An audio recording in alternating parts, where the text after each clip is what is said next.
Sebelumnya, Assalamualaikum warahmatullahi wabarakatuh. Saya Nuri Azizah, NIM 103240002 dari kelas HTMB. Di sini saya akan mereview buku yang berjudul tentang Kaidah-Kaidah Fikih. Buku ini ditulis oleh Dr. Haji Darmawan SHIMHI. Buku ini diterbitkan oleh Refka Prima Media, dan buku ini memiliki 130 halaman yang cetakan pertamanya pada April 2020, dan bab pertamanya ini mengenai atau membahas tentang pengertian fikih dan qawaid fikih. Kemudian bab keduanya mengenai kaidah-kaidah asasi, dan selanjutnya ada bab ketiganya yang mengenai tentang kaidah-kaidah Boyar al-Asasi. Di sini saya akan membahas mengenai tentang kelebihan dan juga kekurangan dari buku. Yang pertama, dari kelebihannya dari segi struktur.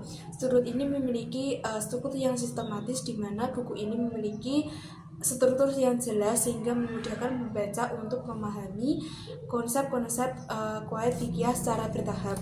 Kemudian yang kedua, dari segi penjelasannya, buku ini memberikan penjelasan yang mendalam tentang kaidah-kaidah fikih, termasuk contoh-contoh aplikasi dalam berbagai konteks.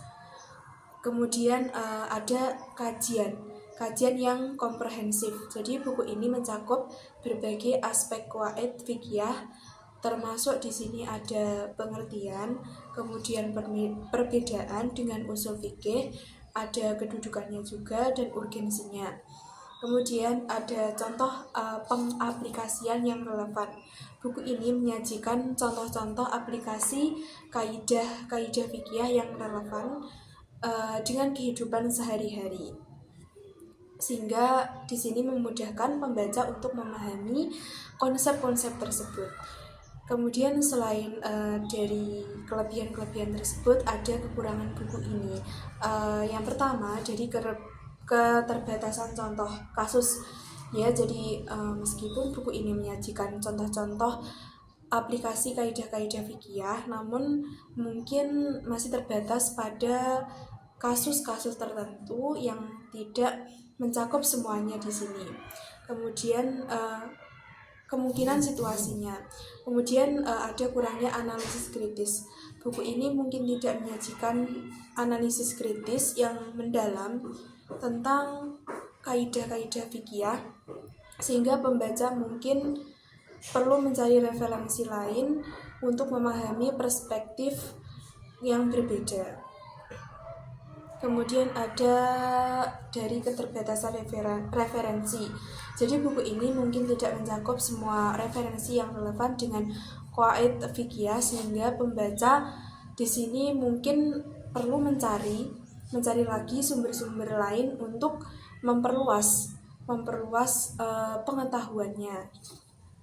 Kemudian selain itu ada kurangnya penjelasan tentang kontroversi. Jadi buku ini mungkin di sini tidak membahas kontroversi atau perbedaan pendapat tentang kaidah-kaidah fikih, sehingga pembaca mungkin perlu mencari referensi lain untuk memahami isu-isu yang lebih kompleks di sini. Dan dengan demikian, buku ini dapat menjadi referensi yang berguna bagi pembaca yang ingin memahami konsep-konsep qawaid fikih, dan namun perlu diimbangi dengan referensi lain untuk memperluas pengetahuan dan memahami perspektif yang berbeda. Jadi buku ini bisa digunakan untuk mencari referensi begitu. Sekian review buku dari saya. Mungkin bila ada kurang lebihnya mohon maaf. Wassalamualaikum warahmatullahi wabarakatuh.